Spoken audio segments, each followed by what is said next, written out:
Hello and welcome.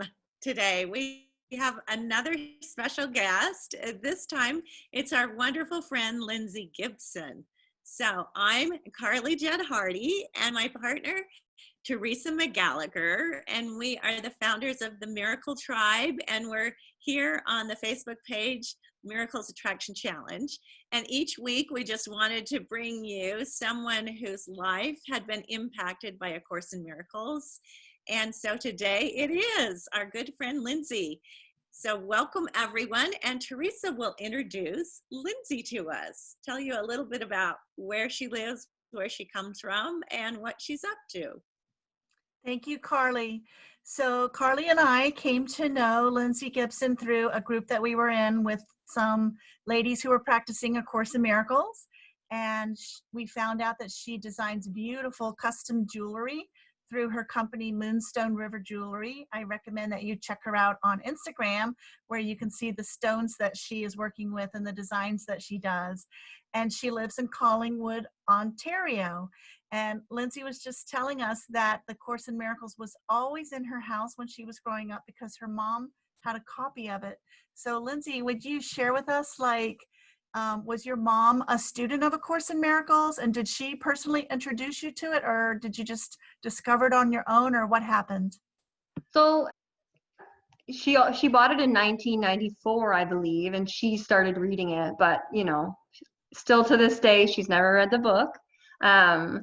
Never done all the lessons. And you know what? I haven't done all the lessons and I haven't read all the book either, but A Course in Miracles seems to live you when it's part of your path. So you can never really kind of get away from it. It's always like, here's the teaching. I can give it to you in a different way.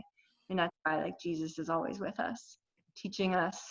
So, I feel like I was led to A Course in Miracles after I went through a period of suffering.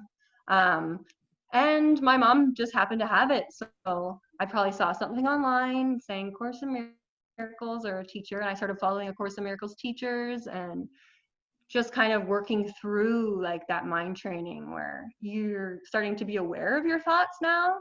Before they were running and you believed every thought. And then you're kind of like, oh, let's actually start to be aware. What am I thinking? My thoughts actually have power. And then you're learning to choose between love and fear. And it's a beautiful thing because before, I thought I didn't have a choice. I was being attacked by my thoughts. I was in, how it is. It's the ego, right? The guilt, the shame, the blame, the attack. And then you say, you know what, I want out. And that's where A Course in Miracles really helped me, see that, I'm interpreting things. And, I shouldn't believe everything that I think. And here is a way to kind of connect with your inner guidance, to choose love instead of all these other things, like these negative thoughts that I was having. And it's just been amazing. And I'm sure you girls can agree that you can't really get away from the Course, right?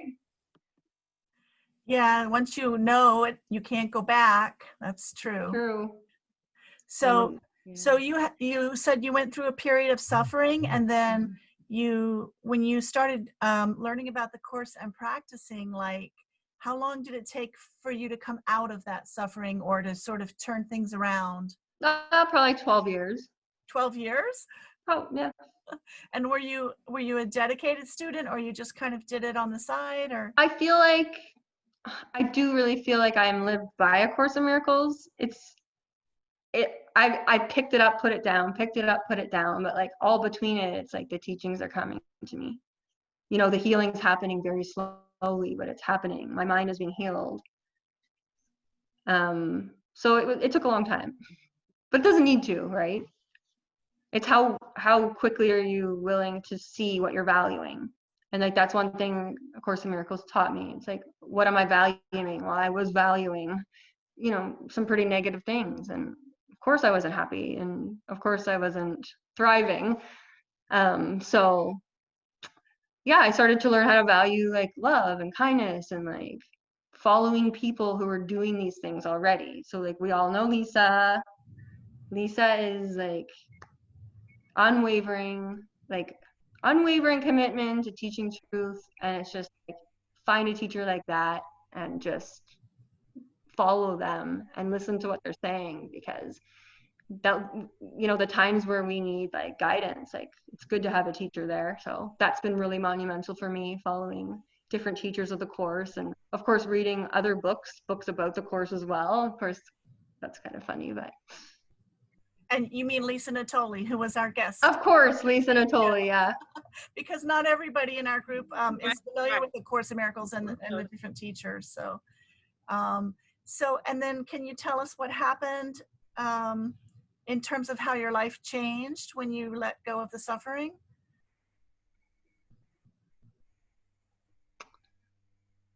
Really, like I just started to be able to see what I was thinking and then kind of apply love to it, basically. Like I was constantly attacking myself, you know, and we do it. People do it every day. You know, it's like your weight or like something about you that you don't like. I had issues with my hair. That was like my big thing. And I had like constant repetitive negative thoughts like coming up, just really eating me away. And then it's like, wait a second, these thoughts are not true. And how do I know? Because they're fear-based, right? So it is all about choosing love. And like part of our brains, well, we know what part of it is, the ego. It's trained to fear, to worry, to, you know, think about what bad's going to happen, and, you know, just it's like Course in Miracles helped me get on top of that and to see like that's not the truth. And I need to question those thoughts now, and, you know, apply the healing balm of love where it's needed, you know.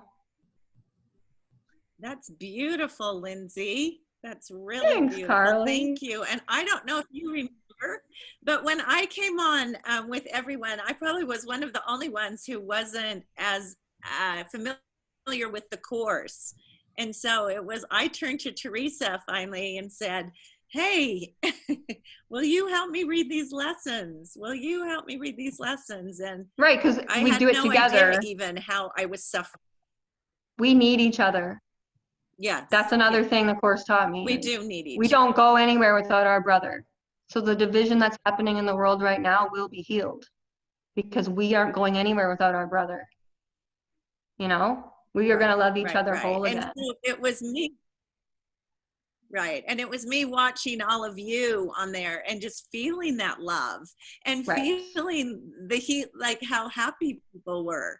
So thank you for being, and then I was so surprised that the transformation that came to me, I was like, oh, wow, I'm really surprised, but thank you so much for sharing that. And I do also think for people, don't you, that it's dense territory. Like there's a lot in that book.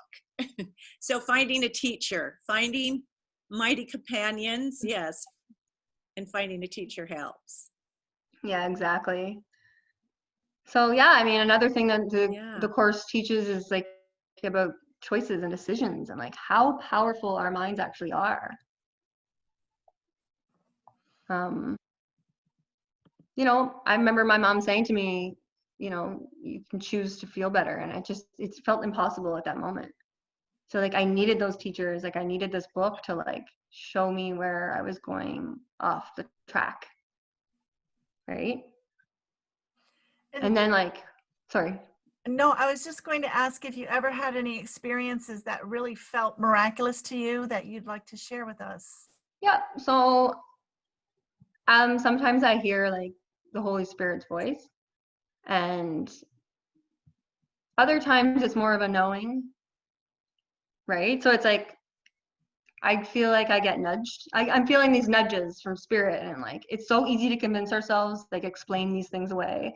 But like, you know, we really need to like I think that's what A Course in Miracles teaches you. It teaches you that there is like an inner guide, and all we need to do is like kind of relax to that and just like allow things to flow, because like we're always in like a constant resistance, I find, until we've done the work.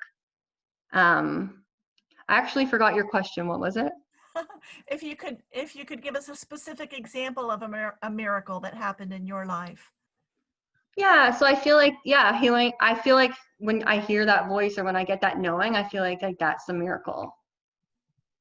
Like, you know, just hearing. So one morning I woke up, and it was like in that right when you just wake up, and I heard a voice that said, "You are God living." And it just felt like boom, like it was just like you hear it and you're just like, whoa, and it just like kind of shakes you and you're like, it feels like truth to me. So I feel like that's what A Course in Miracles helps us. It helps us to like see that we're kind of like been askew, and like there is a way to like go within and find the truth. So yeah, just like little things, nothing huge.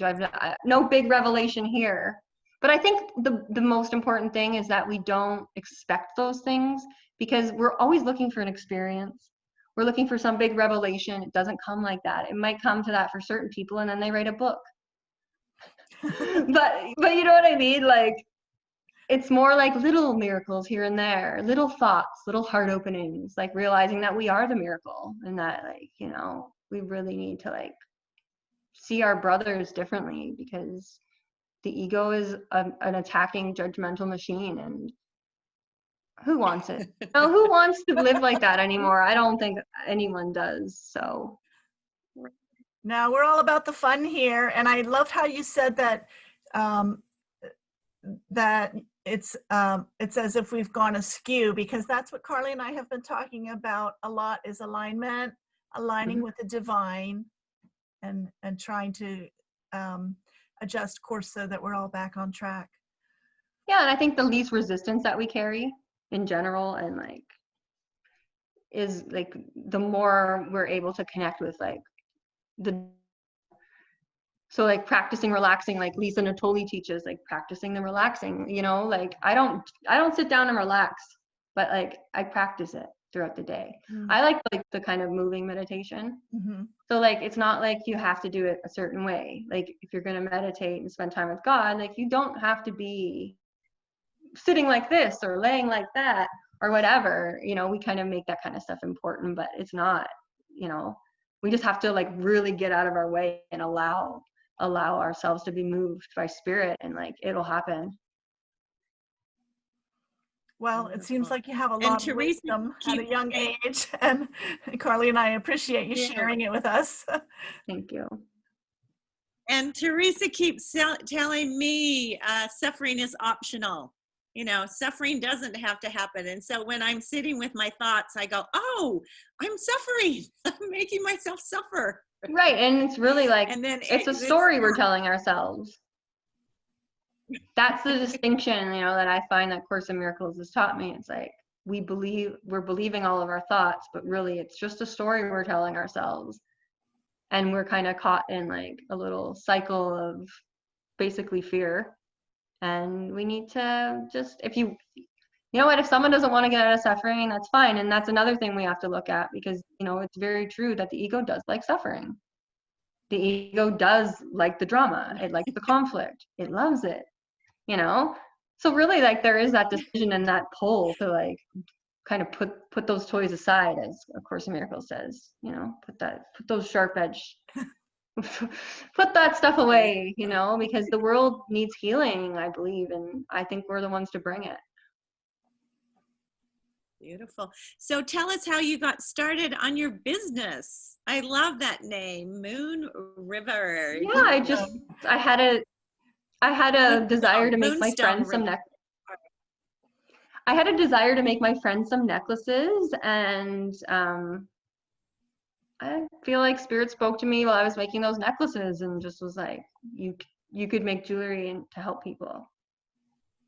You know, you could make a difference by doing this. And I thought, okay. So that's what I do. I make jewelry, and like I use it to share with people. I share a message of hope. I share a message of healing. I'm friends with my customers. Like, we talk all the time. I do my business on Instagram, so we send each other pictures, and, you know, I just like put love and intention into my jewelry, and just like, I do a blessing and a prayer, you know, that will lift the person's heart and mind like into love, you know. So beautiful. And I'll do that until like there's something else that comes up. But for now it's the jewelry, and like it's fun working with the crystals and all that stuff. Oh, that's gorgeous. So tell us where we can find that. What's your Okay. website? We can find you on Instagram too. What? Yep, so my website's www.moonstoneriverjewelry.com. And you can find me on Facebook, Moonstone River Jewelry, and Instagram is at moonstone_river_jewelry.